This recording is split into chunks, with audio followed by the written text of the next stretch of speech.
नोचड़ा अपनी बेटी गुड़िया की शादी की बातें कर रहे थे। टुन्नू जी, अब हमारी बेटी गुड़िया बड़ी हो गई है, हमें उसकी शादी के बारे में सोचना चाहिए। हाँ रानो जी, अगर कोई अच्छे घर का रिश्ता मिल जाए तो हम अपनी सारी जमा पूंजी बेटी की शादी में खर्च करेंगे और खुशी खुशी अपनी बेटी को विदा करेंगे। रानो, मैं गुड़िया के लिए एक अच्छे घर का रिश्ता लाई हूँ। लड़का बहुत पढ़ा लिखा और सुशील है। ये तो आपने बहुत अच्छा किया गौरी बहन, हम अभी गुड़िया की शादी की ही बात कर रहे थे। तो ठीक है रानो, मैं कल लड़के वालों को आपके घर ले आऊंगी। अगर गुड़िया बेटी पसंद आ गई तो जिंदगी भर सुख बरतेगी। ठीक है गौरी, तो कल हम दोनों काम पर नहीं जाएंगे, आप उनको लेकर आ जाना हमारे घर। फिर गौरी कव्वी लड़के पक्षी वालों के घर जाती है और गुड़िया के रिश्ते की बात आगे बढ़ाती है। ठीक है गौरी बहन, हम कल आपके साथ चल देते हैं। अगर हमको गुड़िया बेटी पसंद आ गई तो शादी भी जल्दी ही करेंगे। हाँ हाँ बहन जी, बिल्कुल, आप बस कल तैयार रहना।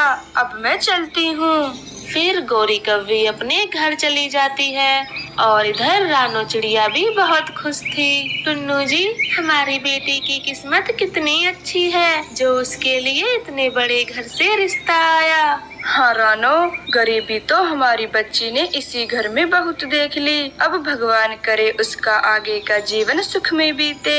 और अगली सुबह गौरी कव्वी लड़के वालों को उनके घर लेकर आ जाती है। गौरी बहन, हमें तो गुड़िया पसंद आई। अगर इनको भी हमारा बेटा गुल्लू पसंद आया है तो शादी की तारीख पक्की करते हैं। हाँ हाँ बहन जी, हम सभी को गुल्लू बहुत पसंद आया है, आप बस शादी की बात पक्की कीजिए। फिर वह सब शादी की बात पक्की कर वहाँ से चले जाते हैं। टुन्नू जी, आपने शादी की तारीख इतनी जल्दी क्यों रखी? ये तो बहुत जल्द ही आने वाली है। इतने दिनों में रुपए पैसों का इंतजाम कहाँ से होगा?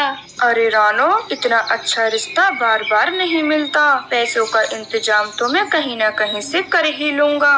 यह कहकर टुन्नू चिड़ा जहाँ काम करता था वहाँ पर चला जाता है और गुड़िया की शादी की बात बताता है।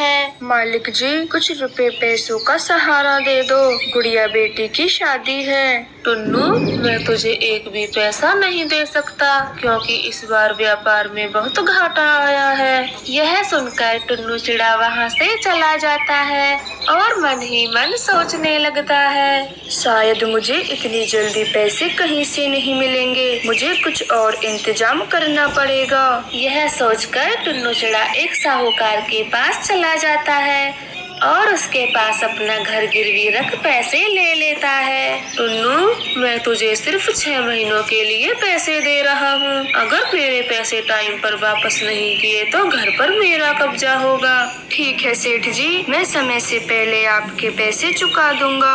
फिर टुन्नू चिड़ा पैसे लेकर अपने घर चला जाता है और रानो चिड़िया को पैसे दे देता है। टुन्नू जी, इतने सारे पैसे आपको किसने दे दिए? रानो, मैं आपसे झूठ नहीं बोलना चाहता, मैंने ये घर मोती सेठ के पास गिरवी रख दिया है। टुन्नू जी, आपको घर गिरवी नहीं रखना चाहिए था।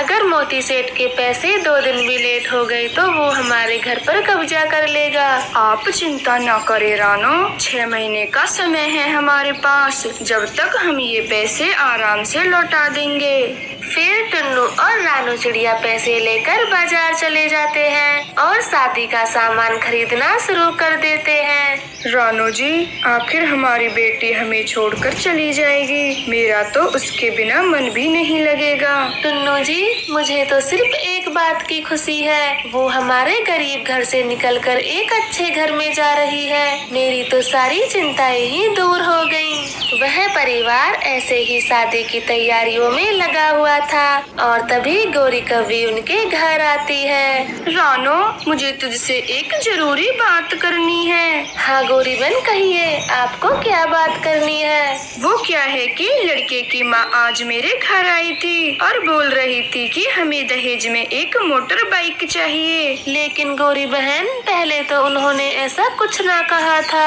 मैंने तो उनसे बहुत कहा कि वो इतने गरीब हैं तो मोटर बाइक कहाँ से लाएंगे, लेकिन उन्होंने मेरी एक ना सुनी और कहा है कि अगर मोटर बाइक का इंतजाम हो जाए तो बता देना, हम बारात लेके रुपए आ जाएंगे। टुन्नू जी, अब हम क्या करेंगे? हमारे पास तो इतने रुपये हैं ही नहीं। मैं तो कहती हूँ आप ये रिश्ता तोड़ दो। पहले तो उन लोगों ने ऐसा कुछ नहीं मांगा था, वरना मैं ये रिश्ता लेकर आपके पास कभी नहीं आती।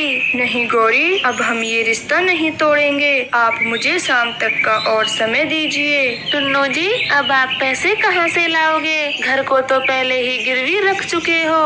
रानो, मैं अपनी बेटी की खुशी के लिए सब कुछ करूँगा। अब मैं चलता हूँ।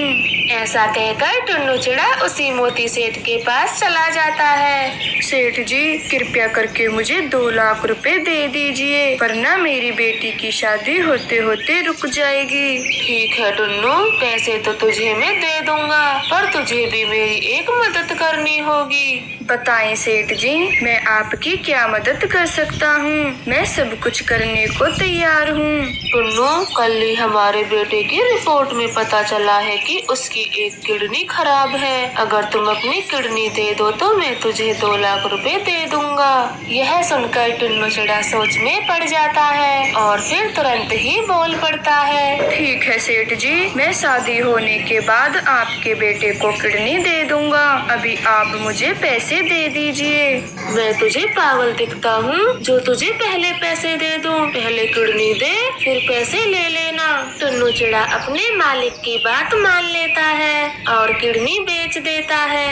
ये लो टुन्नू, तुम्हारे पूरे 2 लाख रुपए। धन्यवाद सेठ जी, अब मैं चलता हूँ। नहीं नहीं टुन्नू, आपको एक रात आराम की जरूरत है। आप कल सुबह चले जाना, वरना तुम्हारे ऑपरेशन से खून बहने लगेगा। फिर टुन्नू जैसे तैसे एक रात वहाँ गुजारता है और सुबह होते ही वहाँ से निकल जाता है। रानो चिड़िया उसे देखकर घबरा जाती है। टुन्नू जी, आपको यह चोट कैसे लगी और आप सारी रात कहाँ थे? रानो, उड़ते समय मेरी टक्कर एक नुकीले पेड़ की टहनी से हो गई। बस जब ये चोट मुझको लग गई। आप ज्यादा परेशान ना हो, मैं रुपए का इंतजाम कर लाया हूँ। फिर गुड़िया की शादी बड़ी ही धूमधाम से गुल्लू चिड़े के साथ हो जाती है। अरे ओ गुड़िया, तुझे जरा भी शर्म नहीं आई जो मुझे ये सूखी रोटियां थमा दी? माँ जी, घर में घी खत्म हो गया है। तो कभी अपने मम्मी पापा के घर से भी 2-4 किलो घी नहीं ला सकते, जो इस घर का खा खा कर मोटी हो गई है? माँ जी, आपको तो पता ही है मेरे मम्मी पापा कितने गरीब हैं। तो फिर शादी ही क्यों की थी? इस गौरी कवि ने हमें किन गरीबों के बीच फंसा दिया। एक मोटर बाइक भी कहने से दी है। गुड़िया की सास गुड़िया को हमेशा ऐसे ही ताने सुनाती रहती।